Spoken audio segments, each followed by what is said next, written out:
श्यावर रामचंद्र की जय, मोर मुख्यमंत्री वाले की जय।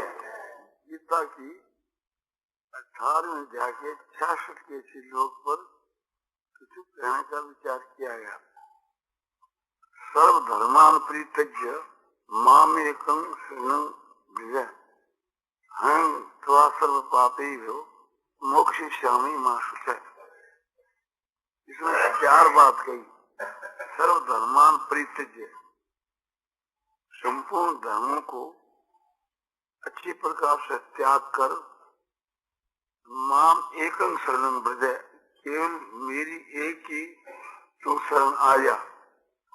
हम तो सब पापे हो, मैं तेरे को सब पापों से मोक्षयिष्यामि मा से मुक्त कर दूंगा, तुम शोक मत करो। तो इसमें 4 बात कही। एक तो यह बात कही कि सारे धर्मों को छोड़कर, दूसरी बात कही कि तू मेरी शरण आ जा, तीसरी बात कही कि मैं तेरे को सब पापों से छुटा दूंगा, चौथी बात कही कि तू मत शोक कर।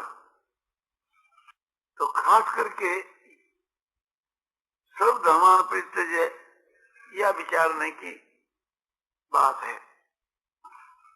यहाँ सब धर्मों से स्वरूप से त्याग की बात है, या फल के त्याग की बात है, या आसक्ति के त्याग की बात है, या अहंकार के त्याग की बात है, या और कोई बात है।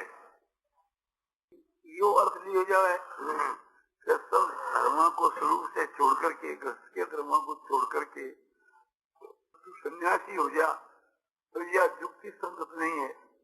क्योंकि अर्जुन सन्यासी हो भी नहीं, और होने के लिए पहला तैयार तो, किंतु भगवान ने कहीं इस बात को समर्थन नहीं कर।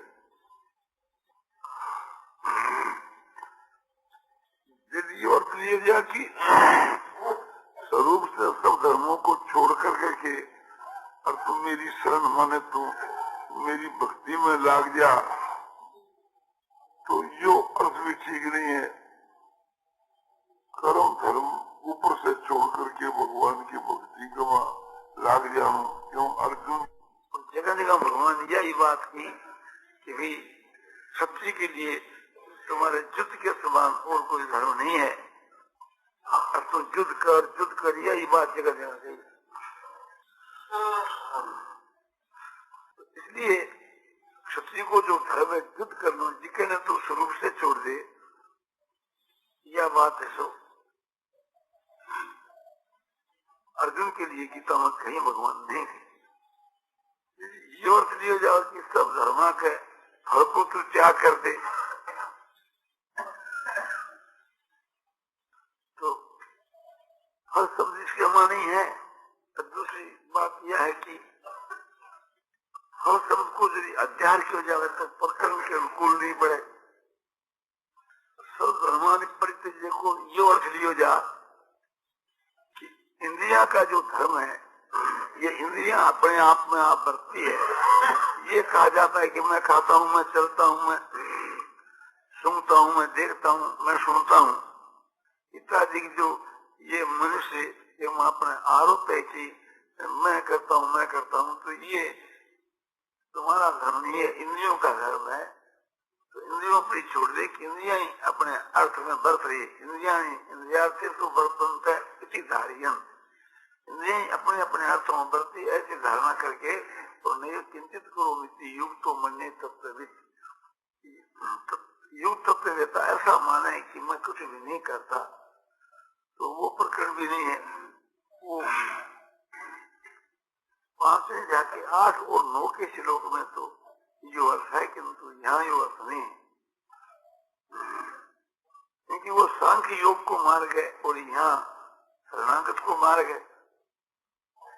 तो सर्व धर्मान परित्यज्य को क्या मतलब? यो मतलब लियो जा सके है कि सारे धर्मों को तू मुझ परमात्मा में अर्पण कर दे, या सारे धर्मों का जो आशय है उसका तुम त्याग करके केवल एक मेरी शरण आ जा, केवल एक मेरी शरण आ जा। इससे ध्वनि निकलती है कि सब धर्मों की शरण को छोड़ दे, न कि स्वरूप से धर्मों का त्याग कर। अपने अपने आश्रम के जो धर्म बतलाए गए हैं उनके अनुसार तो मनुष्य को चलना ही चाहिए। क्योंकि जगह जगह यह बात कही कि तुम अपने धर्म का पालन कर, धर्म का पालन करना ही सबसे बढ़ करके है। अपने अपने धर्म में रत हुआ मनुष्य परम सिद्धि को प्राप्त हो जाता है। और ये प्रकरण भी है। इसी 18वें जाके 57 के श्लोक में भगवान कहते हैं कि चेत शास्त्र कर्माणि मई संन्यास्य मत पर, चेत शास्त्र कर्माणि मई संन्यास्य मत पर। भगवान अर्जुन को आज्ञा देते हैं कि चित्त से सब कर्मों को तुम मेरे समर्पण कर दे और तू मेरी शरण आ जा, मेरे प्राण हो जा। तो मत पर माँ में कंक शरण बढ़ जाए, एक ही बात प्रतीत हो। शब्दों को फर्क है कि तू मेरी एक की शरण आ जा और तू मेरे प्राण हो जा, एक ही बात है। सर्व धर्मान परित्यज्य और सर्व कर्माणि मयि संन्यस्य, ये भी एक सौ ही भाव प्रतीत हुए। शब्दों को फर्क है, भाव को फर्क नहीं प्रतीत हुआ। तो सर्व धर्मान को मतलब है शास्त्र विहित सर्व कर्म, शास्त्र के अनुकूल संपूर्ण कर्मों।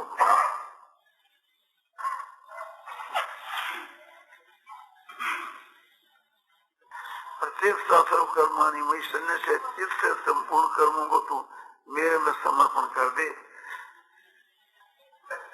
तो यहाँ यो भाव ठीक है कि सारे धर्मों को या शास्त्र भी तो संपूर्ण कर्मों को मुझ परमात्मा में तू समर्पण कर दे और तू मेरी शरण आ जा।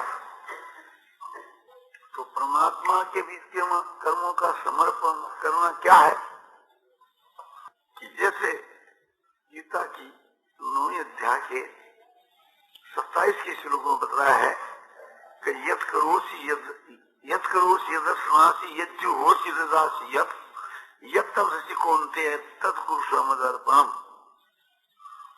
अर्जुन, तू जो कुछ कर्म करता है और जो कुछ खाता है और जो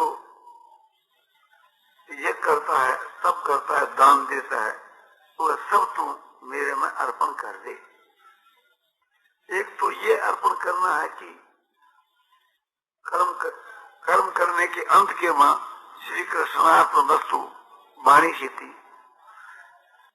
अब उनके बीच के मां ये भी ठीक है कि जब वाणी से अर्पण कर देता है तो आगे जाकर के मन से भी इसको करने लग जाता है।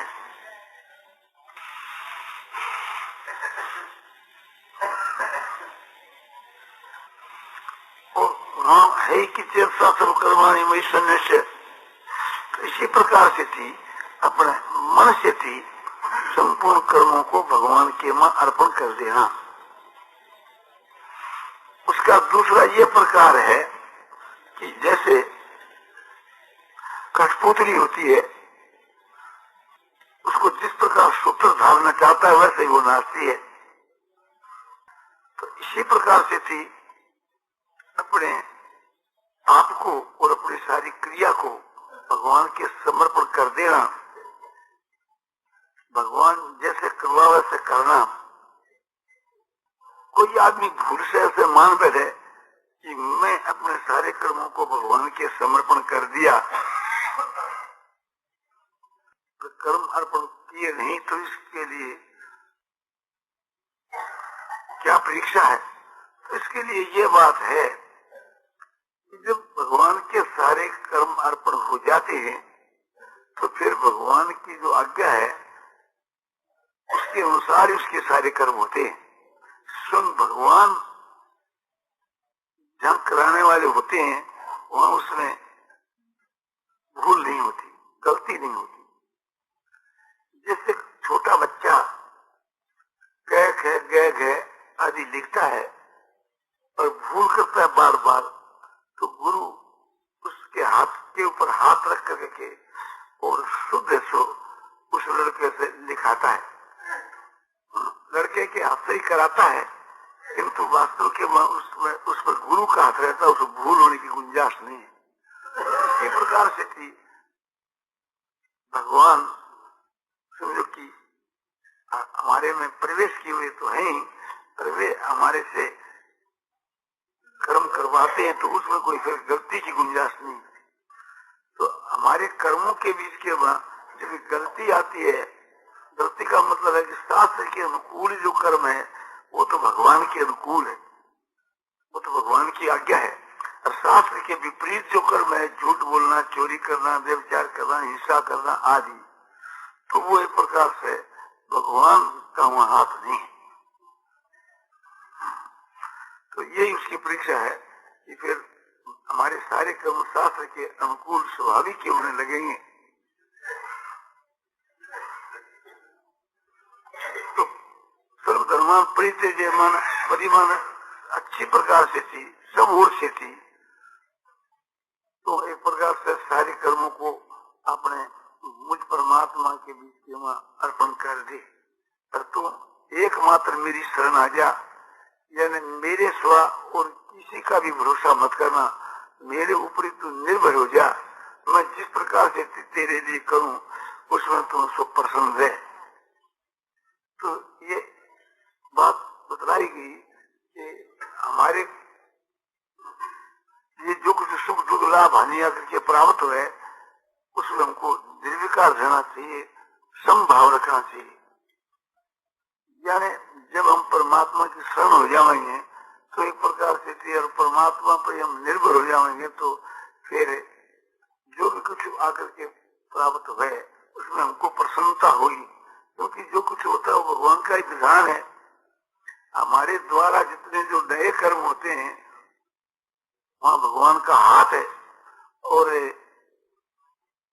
पहले के किए हुए कर्मों का हमको जो फल प्राप्त होता है उसमें भगवान का विधान है, इस बात तो भगवान का हाथ है। तो नए कर्म करने में और पहले के किए कर्मों का फल भोगने में भगवान का ही सब प्रकार से हाथ है। जब इस प्रकार से थी हम समझ लेंगे तो हर वक्त हमारे को प्रसन्नता रहेगी, शांति मिलेगी, और कोई भी कर्मों के बीच के वहां व्यक्तिगत अपना स्वार्थ नहीं होगा, तो उसमें समता आ जाएगी और स्वार्थ का अभाव हो जाएगा। और हर वक्त समझो कि भगवान की स्मृति बनी रहेगी, क्योंकि अपने जब भगवान ही उसके द्वारा कर्म कराते हैं और वो भगवान की सब प्रकार से शरण है, तो जिसकी शरण है उसकी तो स्मृति बनी रहेगी। और शरण का स्वरूप जैसे पूर्व के श्लोक में बतलाया है ऐसा ही पहले बतलाया गया है। तो इसलिए उनका ये स्वरूप बतलाया है कि मन मनावो मद भक्तो मदिया जी मांग नमस्कार। और यहाँ भी यही बात बतलाई है इस गीता के 18 अध्याय के 65 के श्लोक में, और इसी का नाम शरण है। ये बात वहां बतलाई 9वें अध्याय के 32 के श्लोक में तो अर्जुन के प्रति भगवान ने ये बात कही कि मांग पार्थ राष्ट्रित ये भी शुपाप योन स्त्रियो वैशा तथा शूद्रा स्तेपियांति परांगति। स्त्री वैश्य और शूद्र मेरी शरण हो करके परम गति को प्राप्त होता है। स्त्री शूद्र वैश्य नहीं, जो पाप योनि भी क्यों नहीं हो वह भी मेरी शरण होकर के परम गति को प्राप्त होता है। किंतु यहाँ शरण किसका नाम ये बात नहीं बतलाई, इसलिए आगे जाकर के बतलाया कि मन मना भव मत भक्तो मदिया जी मांग नमस्कुरु। और माँ में वैसे युवती महात्मा नंग मत परायण है। अर्जुन तो मेरे में मन को लगा, मेरा ही भक्त हो जा, मेरी पूजा कर, मुझको ही नमस्कार कर। इस प्रकार से मन मुझ में लगाए हुए मेरी शरण होकर के तू मुझको ही प्राप्त होएगा। तो इस प्रकार से थी भगवान ने वहां कहा है। तो शरण के 4 प्रकार बतलाए हैं। मन मनाव, मद भक्तो भव, और मद याजी, और मांग नमस्कुरु। वही बात यहाँ भगवान कहते हैं। पूर्वार्ध में कोई फर्क नहीं है। सर्व धर्मान परित्यज्य के पूर्व का जो श्लोक है एक प्रकार से ये शरण का प्रकार है। इसके बाद में तो इस प्रकार मेरी शरण आ जा, ये एक आज्ञा है का प्रकार का यहाँ जो कि समान किया गया है। मन मनाभ मद भक्तो मदिया जीवन नमस्कुरु माँ में वैसे सप्तम ते प्रति जाने प्रियोसी में, ये 18 अध्याय का प्रश्न का श्लोक है। इसका ये मतलब है कि अर्जुन तुम मेरे में मन को लगा, मेरा भक्त हो जा और मेरी पूजा कर और मुझको नमस्कार कर। इस प्रकार करने से तो मेरे को ही प्राप्त होगा। मैं तेरे प्रति सब प्रतिज्ञा करके कहता हूं क्योंकि तू मेरा प्यारा है। तो अब ये विचार करना चाहिए कि मन मना भाव का क्या मतलब है कि तू मेरे में ही मन को लगा दे, यानी मन से तू हर वक्त मेरो ध्यान रखे, मेरो समन रखे, मेरो चिंतन कर। मन से तुम मन भूला मत, मेरे में तुम उनको समावेश कर दे। और मत भक्तो भाव का मतलब यह है कि तू जो है मेरा भक्त हो जा, यानी मेरे में प्रेम करने वाला बन जा और मेरी आज्ञा के पालन करने वाला बन जा। मेरी तू सब प्रकार से तेसो सेवा कर। तो मन मना हो मत भक्तो भव, और मदिया जी ये तू मेरी पूजा कर। भगवान को एक देश के मां मान करके पूजा करना या सबके मां भगवान विराजमान हो रहे हैं ऐसा समझकर भगवान की पूजा करना, ये अपने अपने पद्धति के अनुसार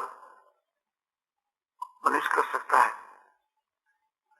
यथ प्रवृत्ति भूतानां येन सर्वमिदं ततं स्वकर्माप्तं धैर्य सिद्धि विन्दति मानवे। यह भी पूजा भगवान ने बतलाई गीता अध्याय 18 श्लोक 46 के मां कि जिस परमात्मा से यह संसार उत्पन्न हुई है, जो परमात्मा इस संसार के मां व्यापक है, उस परमात्मा को अपने अपने कर्मों के द्वारा पूज करके मनुष्य परम सिद्धि को प्राप्त हो जाता है। और मांग नमस्कार, तू मेरे को ही नमस्कार कर, यानी तू मेरे चरणों में आकर के गिर जा, फिर मैं तेरे लिए जो भी कुछ करूं उसमें तू आनंद का अनुभव कर। तो इस प्रकार से थी ये शरण का प्रकार बताया। और इसका ही कहा कि इस प्रकार मेरी शरण होने से तो मेरे को प्राप्त होगा, इसमें कोई भी शंका की बात नहीं है। मैं तेरे प्रति सत प्रतिज्ञा करके कहता हूं क्योंकि तू मेरा प्यारा है। यदि कहो कि भाई एक प्रकार से यह बात पहला भगवान कही चुके फिर क्यों कही, और इसलिए कही कि अर्जुन ने उस वक्त में गौर करके ख्याल नहीं किया और भगवान को अर्जुन अत्यंत प्यारा था इसलिए यह बात कही। इसके पूर्व के श्लोक के मां भगवान ने प्रतिज्ञा भी की है,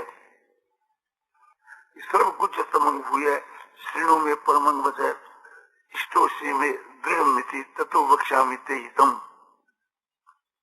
एक तो बात गोपनीय होती है और एक उससे भी गोपनीय होती है, वो गुज्जतर है, और उससे भी गोपनीय होती है वो गुज्जतम है, और ये सबसे बढ़कर के गुज्जतम है। इस वास्ते यहाँ ये बात कही कि सर्व गुज्जतम अनुभव है। ये बात पहला माता ने कही है, और तो फिर भी तू मेरे से सुन, ये मेरा जो परम जो वचन है इसको तू फिर भी मेरे से सुन। भगवान स्वयं कहते हैं कि यह बात पहला मैं तेरे को कह चुके हो और फिर भी तुम इसे सुन, क्योंकि तू मुझको अतिशय प्यारा है, यह तेरे हित की बात है, इसलिए मैं इसको कहता हूँ, बार बार कहता हूँ। नहीं तो कहने की आवश्यकता नहीं, एक बार जब कह दी और तने ध्यान दिया या नहीं दिया उसके लिए तू उसका जिम्मेवार है। सर्व गुजतम हुए श्रेणु में परमंग बचे। सर्व गुजतम जो बात है तो मेरी जो परम गोपनीय बात है, मेरा परम जो वचन है, इसको तू फिर सुन। इस प्रकार से थी उसकी महिमा गा करके भगवान ने यह बात कही। तो गुज्जतर किसको कहते हैं? तो गुज्जतर इसके पूर्व में भगवान ने कहा है, इति ज्ञानमाख्यातम गुज्जात गुज्जतरन्मया। ये इतनी ज्ञान की आख्यायिका गुज से भी गुज्जतर जो बात है वो मेरे द्वारा तेरे को कही गई। वो गुज्जतर बात क्या कही कि तमेव शरणं गच्छ सर्वभावेन भारतो तत्प्रसादात् परां शांतिं स्थानं प्राप्स्यसि शाश्वतम्। ये गीता के 18वें अध्याय के 22 के श्लोक में ये बात कही कि अर्जुन,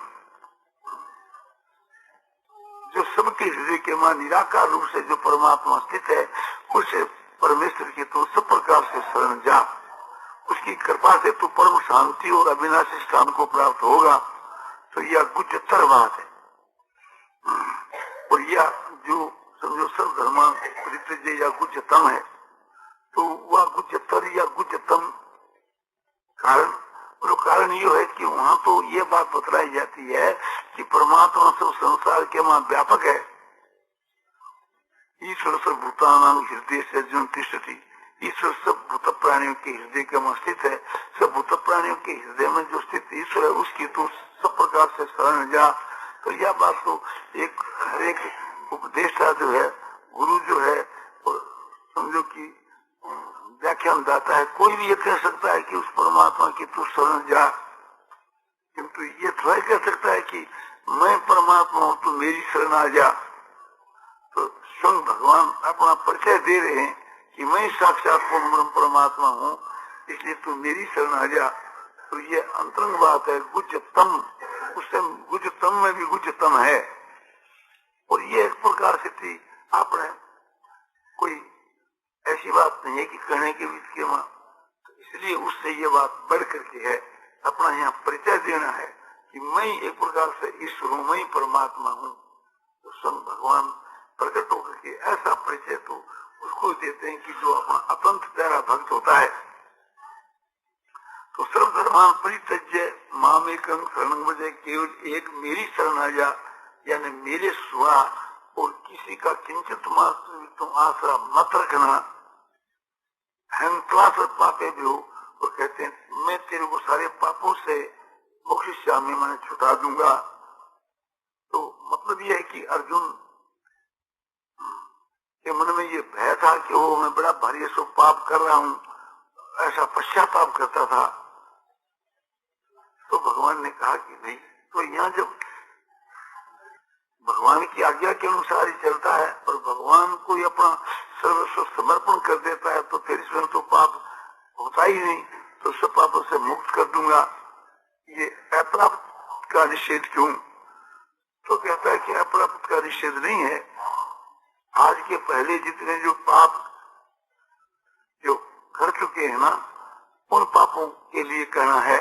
और अनुसंगिक इसमें भी कोई पाप बनती के आ जावे तो वो वास्तव में पाप ही नहीं है।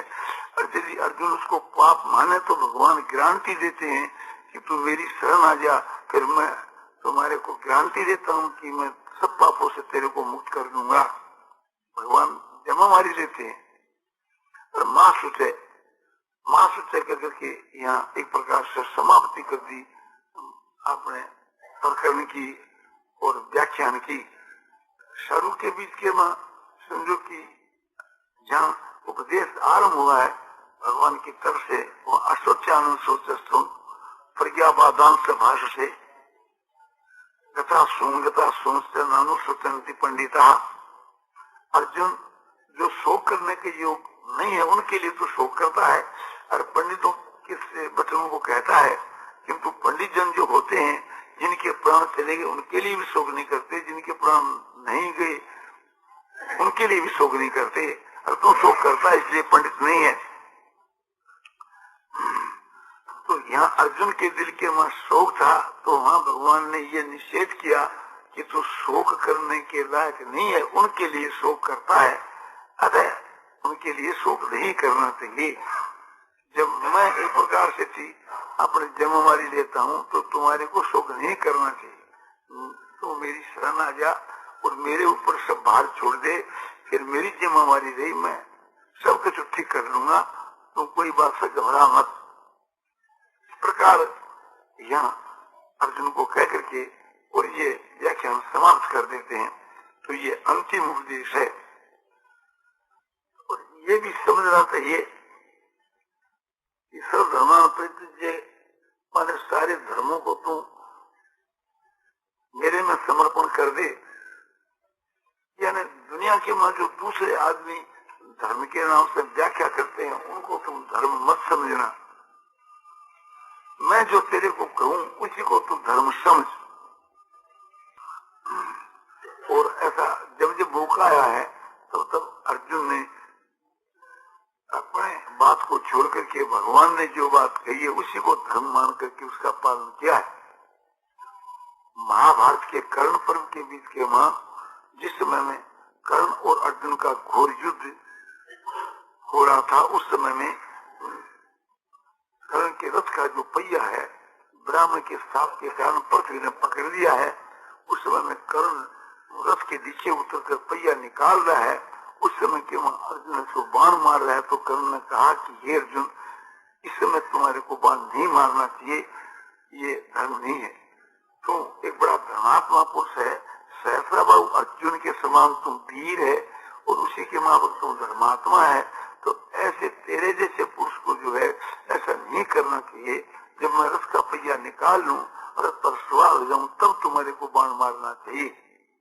अर्जुन ने ये बात सुनकर के ठीक समझी कि भाई ठीक है, ये धर्म के अनुकूल कर्ण सुवचन कहता है, तेरे को इस समय में बाण नहीं चलाना चाहिए।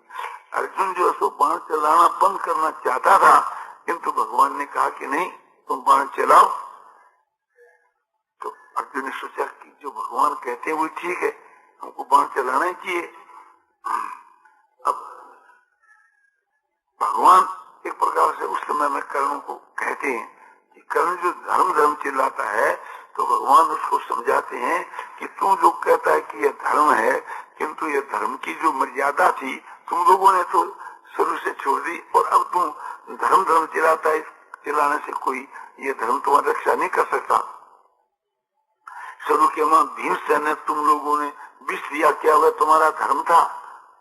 और उसके बाद पांडवों को लाखा भवन में जलाने के लिए तुम लोगों ने तजवीज की, क्या वो तुम्हारा धर्म था? उसके बाद के बीच के मां समझो कि छल से पांडवों को जुए में जीत कर करके और द्रौपदी को सभा में बुला करके उसकी तुमने बेइज्जती की, ये क्या तुम्हारा धर्म था? और पांडव लोग जब वन में जाकर के तपस्या करने लगे और तुम लोग समझो कि उनको मारने का उद्देश्य कर करके गए और गंधर्व तुम दुर्योधन को पकड़ के ले गया और महाराज युधिष्ठिर ने समझो कि भीम अर्जुन के द्वारा उनको छुटाया। उस वक्त में आपको धर्म याद नहीं आया? इस वक्त ही आपको धर्म याद आया। और जब समझो कि पांडव लोग 13 वर्ष के बाद आए और मैं संधि कराने के लिए आया